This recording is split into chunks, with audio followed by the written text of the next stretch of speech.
So we're going to review dumbbell RDLs today, but before we do that, we'll just do a quick refresher of the hinge or deadlift pattern. Things we're looking for is vertical shins, pushing that butt back, neutral spine.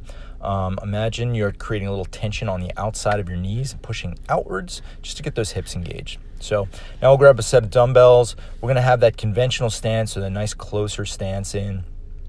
Hips go up and back. You're trying to keep a neutral spine as you're reaching back. Keep those dumbbells right against your shins. Again, we're looking for vertical shins from this angle. Keep those shoulders anti-shrugged, so think pull the shoulders down to your hips, trying to keep those lats engaged. Again, we're trying to create a little tension on the outside of the knees. We don't want to have those knees splayed out. We want them completely vertical. And here is a bad position. You can see a lot more rounding through the upper back, that thoracic area.